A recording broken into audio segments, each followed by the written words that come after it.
to the Federal Reserve's interest rate decision due at 2 p.m. Eastern time today.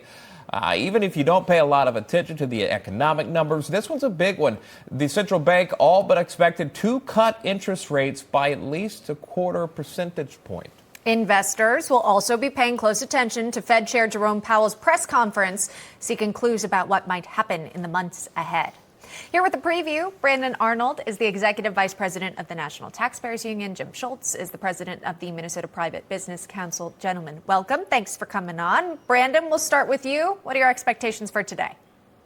Yeah, I think the safe money is a 25 basis point rate cut, and that's good news because the economy certainly needs a jolt, even though we've added some jobs. We're also seeing unemployment north of 4%. We're seeing more and more people make unemployment claims. So there's still some soft spots in the labor market here. And hopefully this rate cut will help produce that jolt that the economy needs to get back on track heading into next year.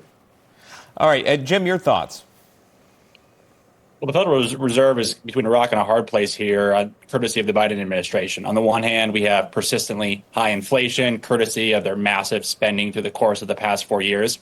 And on the other hand, and as Brandon alluded to, we've got a pretty sluggish economy in various parts of the economy. So there's various different things they're dealing with here, and all driven by the reality that the Biden administration policies on the economy, spending, regulation have been a total disaster for the American economy. And the Federal Reserve is trying to respond to that, is in a really tough spot here because of that really persistently high inflation.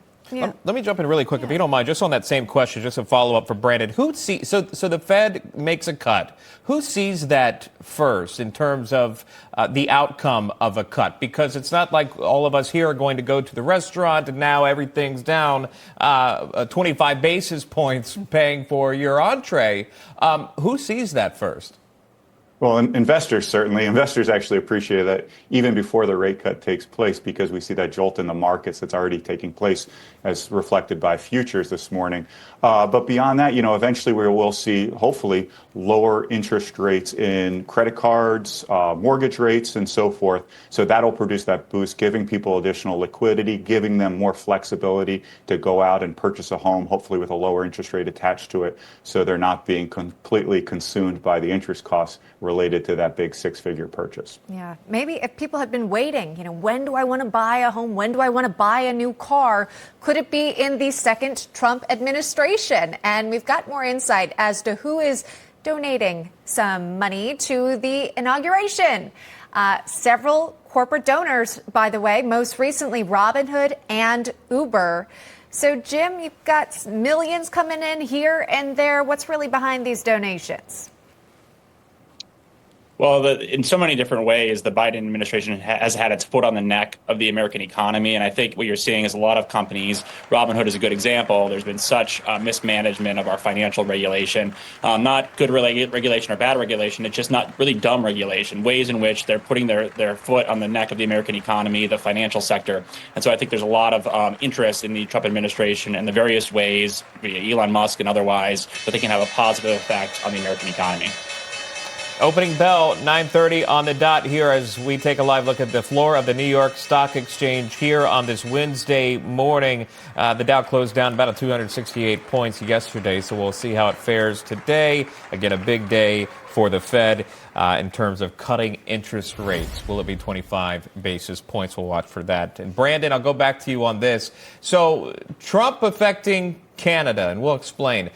He's continuing with his trolling of Canada, writing on Truth Social, quote, "No one can answer why we subsidize Canada to the tune of over $100 million a year. Makes no sense. Many Canadians want Canada to become the 51st state. They would save massively on taxes and military protection. I think it's a great idea."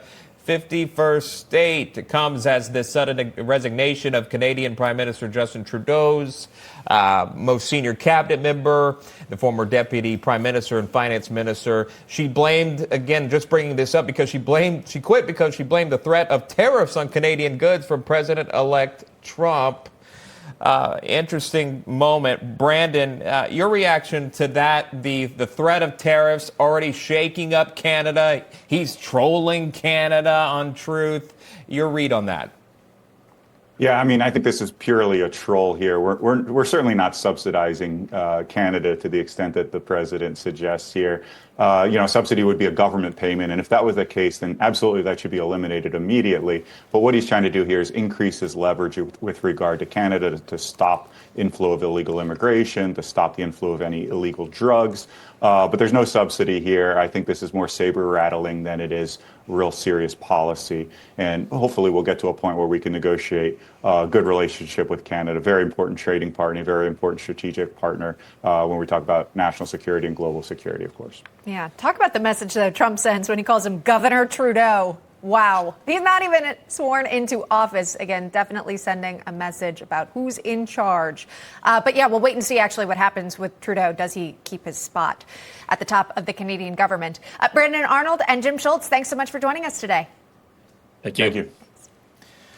All right, very developing story here, if you will. Upgraded charges announced against alleged